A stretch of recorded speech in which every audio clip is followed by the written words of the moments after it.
President Obama tweeted on Sunday that Americans should be proud for all the lives that the U.S. has saved in Libya thanks to its military intervention. Many people will agree with this statement here in the U.S. and abroad, especially in the Arab world. Many people are cheering the U.S.'s action, saying that it is indeed saving lives. But many have been asking this question: is it the right thing or the wrong thing? Is it good or bad to act militarily in Libya? And to be honest, there is no quick answer to this. We can't answer this one by yes or no, good, bad, right, wrong. This one depends on so many things. One, it depends on the intention. The U.S. has said from the beginning, and President Obama repeated it, that the intention is to save lives. And that is a very good intention, and that makes the action a legitimate one. It makes it something to be applauded. But then the question is, we are setting a precedent here. And is this how we're going to act everywhere that is needed, everywhere that people are being killed at the hands of their own dictator or tyrant? And I don't know the answer to this one, and I'd like for the U.S. to answer it today, not tomorrow. This is one of those things that needs to be answered immediately. The U.S. needs to have a plan. The U.S. needs to have a plan after the military intervention. What do we do? How do we help Libyans build their lives? How do we help Libyans build their country? And if this happens in other countries in the region or around the world, are we going to be acting in the same way?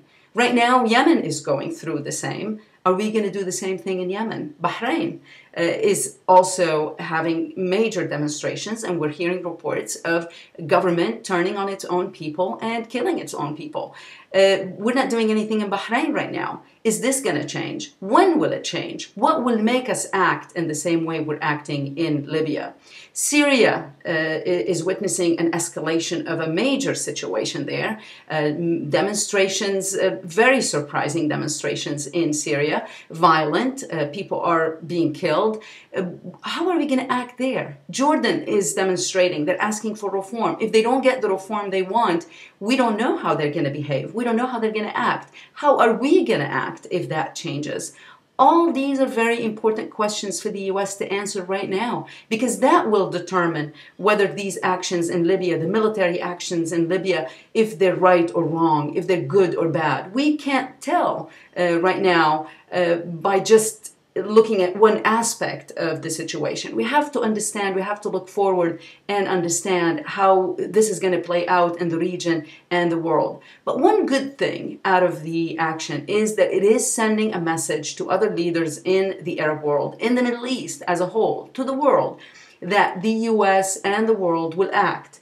If innocent civilians are being threatened, if they're being slaughtered at the hands of dictators or tyrants. Remember, in the past, the world and the U.S. were criticized for not acting in Rwanda, in Bosnia, in Darfur. So this is a situation where we're acting ahead of time and we're trying to save lives, and it looks like it's working.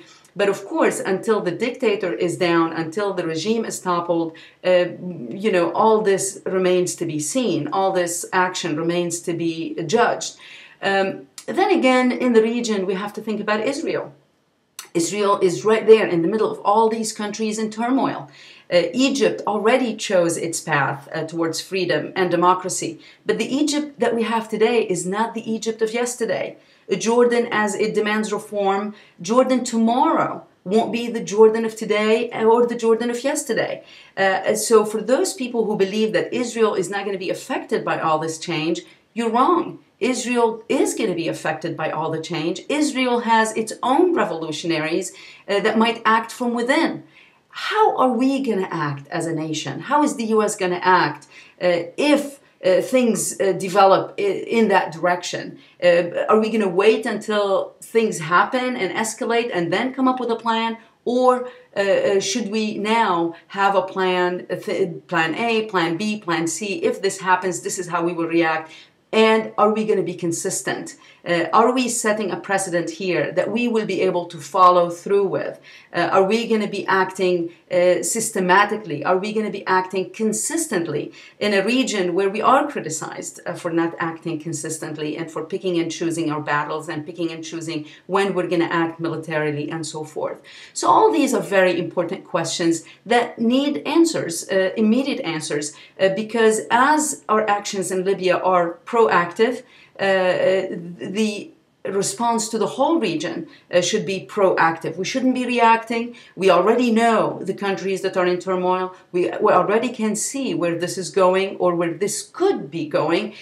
So it's important for the U.S. to have a plan. Again, looking at Libya, the intentions are good. The attacks are helping the revolutionaries there. It looks like the Gaddafi regime is weakening day by day.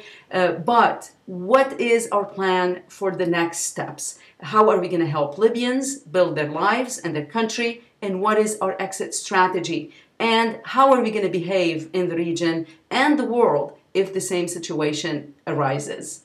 Very important questions that need important answers.